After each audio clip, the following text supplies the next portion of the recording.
Dear students, this is Praveen Kumar Agarwal from Management Department. Welcomes you in my today's lecture of Company Law. In today's lecture, we will discuss upon the concept of manager. Manager is one of the key managerial personnel within a company. किसी भी company में manager एक की managerial personal या KMP के point of view से include किया जाता है, क्योंकि कंपनी अपने पर्टिकुलर ऑपरेशंस को परफॉर्म करने के लिए या तो मैनेजिंग डायरेक्टर को अपॉइंट कर सकती है या फिर मैनेजर को अपॉइंट कर सकती है। दोनों को एक साथ अपॉइंट नहीं किया जा सकता। तो इसके रेफरेंस में हमने मैनेजिंग डायरेक्टर के कॉन्सेप्ट को तो डिस्कस किया था प्रीवियस लेक्चर्स में। आज मैं आपसे डिस्कस करूंगा about the concept of manager. Manager का कॉन्सेप्ट क्या होता है? कंपनी एक्ट के सेक्शन 253 में इसकी एक प्रॉपर डेफिनेशन दे रखी है। और क्या कहती है ये डेफिनेशन?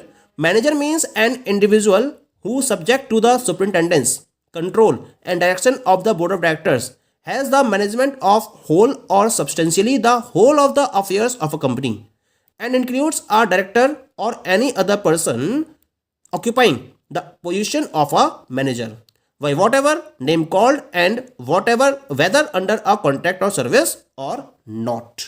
तो ये इन्होंने एक प्रॉपर एक कंप्लीट डेफिनेशन प्रोवाइड की है।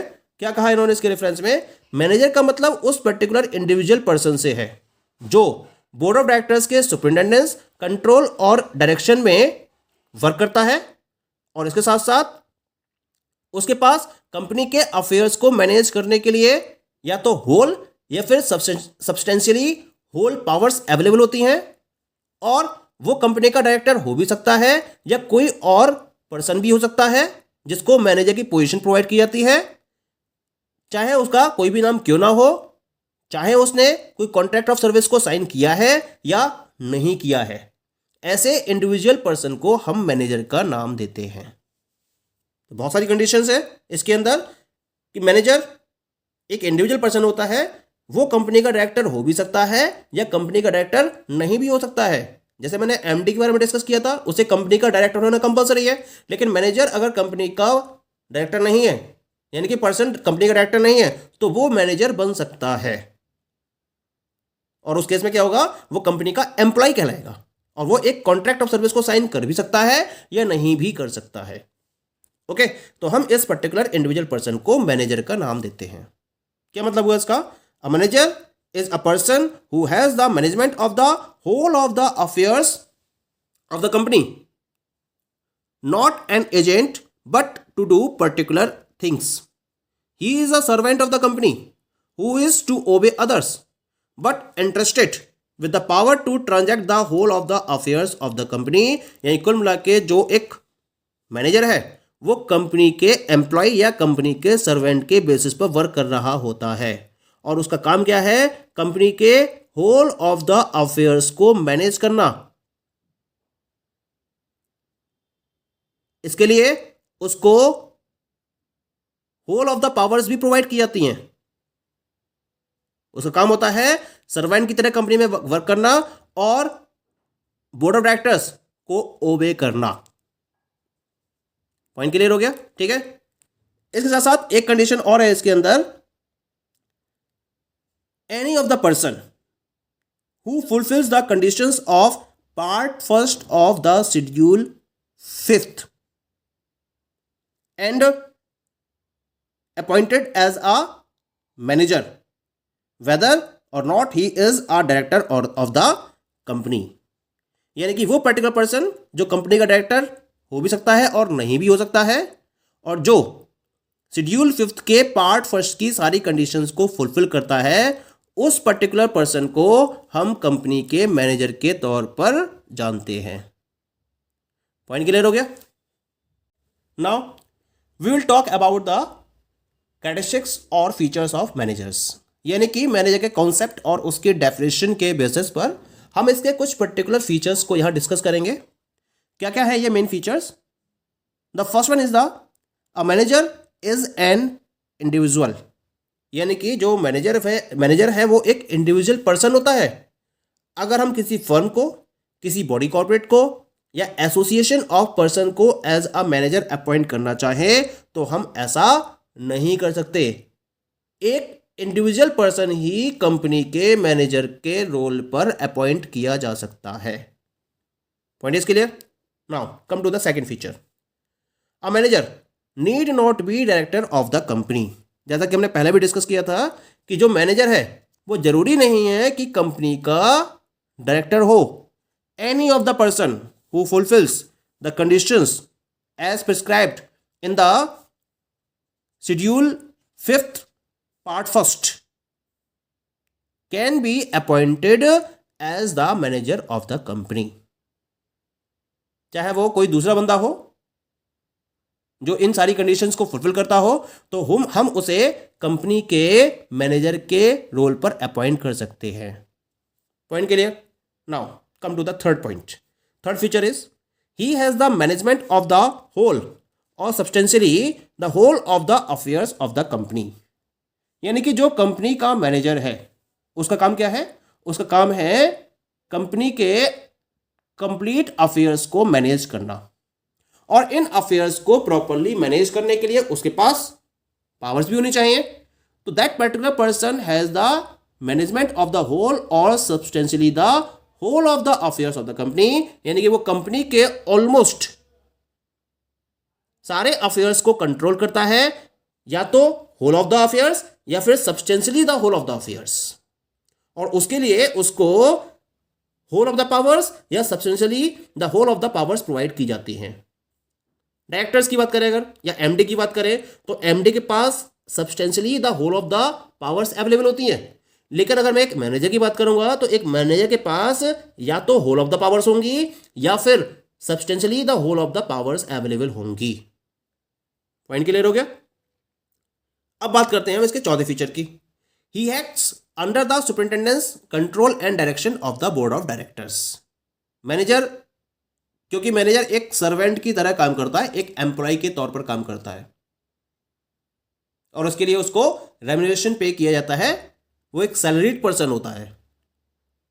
तो वो क्या करता है, इसी वजह से जितने भी ऑपरेशंस उसको परफॉर्म करने हैं या कंपनी के अफेयर्स को प्रॉपर्ली मैनेज करना है, तो उसके लिए वो क्या करेगा, बोर्ड ऑफ डायरेक्टर्स के सुपरिंटेंडेंस कंट्रोल और डायरेक्शन में ही इसको फॉलो करेगा। यानी कि जिस तरीके से डायरेक्शंस या फिर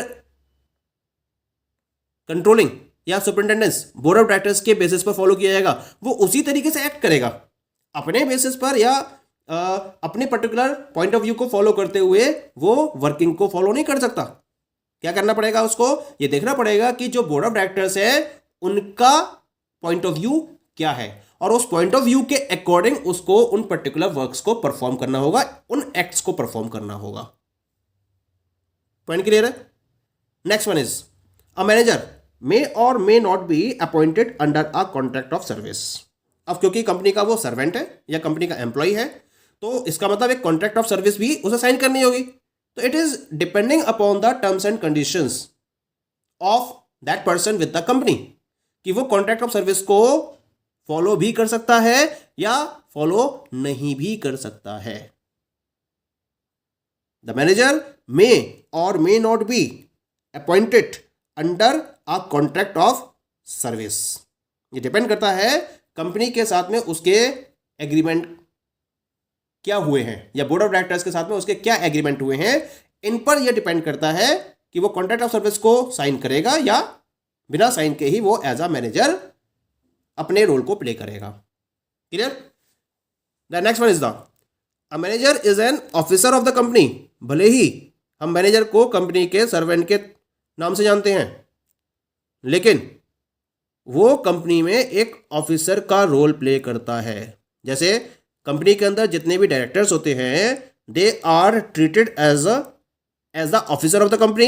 इन the same way a manager is an officer of the company, और एक ऑफिसर के बेसिस पर वो कंपनी के सारे अफेयर्स को प्रॉपरली मैनेज करने के लिए रिस्पॉन्सिबल होता है। यानी कि ये उसकी जिम्मेदारी होती है कि कंपनी के सारे अफेयर्स को वो प्रॉपरली मैनेज करे। तो इसके लिए उसको ऑफिसर का रोल प्ले करना होता है, या एक ऑफिसर का रोल उसे दिया जाता है from the point of view of the board of directors. Clear? अब हम बात करते हैं इसके लास्ट पॉइंट की। The last point is a manager appointed under the companies act is a KMP. KMP का मतलब क्या होता है? Key managerial personnel, and has the management of whole of the affairs of the company, whereas other managers such as general managers or functional managers enjoy limited area of authority। यानी कि company में different type के managers को appoint किया जाता है। एक तो हम एक मैनेजर की बात कर रहे हैं, और दूसरे होते हैं कंपनी के अंदर जनरल मैनेजर्स होते हैं या फिर फंक्शनल मैनेजर्स होते हैं। तो दोनों में डिफरेंस क्या है? जब एक मैनेजर को कंपनी में अपॉइंट किया जाता है तो कंपनी एक्ट के according that particular person is the key managerial personnel, यानी कि एम्प्लॉइज के पॉइंट ऑफ व्यू से he is having the highest authority within the organisation या विद इन द कंपनी। उसकी जो अथॉरिटी होती है वो हाईएस्ट लेवल तक होती है, और वो कंपनी के कंप्लीट या होल ऑफ द अफेयर्स को मैनेज करने के लिए रिस्पॉन्सिबल होता है, और उसके अकॉर्डिंग उसको whole of the powers board of directors के द्वारा प्रोवाइड की जाती हैं। पॉइंट क्लियर हो रहा है? लेकिन अगर मैं जनरल मैनेजर्स की या फंक्शनल मैनेजर्स की बात करूं, अब जैसे फंक्शनल मैनेजर क्या हो सकते हैं? मार्केटिंग मैनेजर्स है, प्रोडक्शन मैनेजर्स है, एचआर मैनेजर्स है। तो इनकी जो फंक्शनिंग होगी या जिनकी अथॉरिटी होती है वो एक लिमिटेड एरिया तक होती है। मार्केटिंग मैनेजर है, वो केवल कंपनी के अंदर मार्केटिंग फंक्शंस को परफॉर्म करने के लिए लायबल है, रिस्पॉन्सिबल है। एचआर मैनेजर है, वो एचआर एक्टिविटीज को देखेगा केवल और केवल, या प्रोडक्शन मैनेजर है वो केवल प्रोडक्शन एक्टिविटीज को देखेगा। तो उनकी जो अथॉरिटी है या एरिया ऑफ अथॉरिटी है वो लिमिटेड होता है। जबकि अगर मैं मैनेजर की बात करूंगा तो इसका जो अथॉरिटी एरिया होता है वो whole of the affairs of the organisation होता है, या whole of the affairs of the company होता है। यानी कि इसका मतलब जो मैनेजर की पोजीशन है वो हाईएस्ट होती है within the company as an employee, और इसको हम क्या मानते हैं? उसको हम कंपनी का की मैनेजरियल पर्सोनल के नाम से जानते हैं, और वो कंपनी के अंदर एक ऑफिसर के पॉइंट ऑफ व्यू से वर्क कर रहा होता है। Okay, so these all are the different features और characteristics of a manager. Thank you.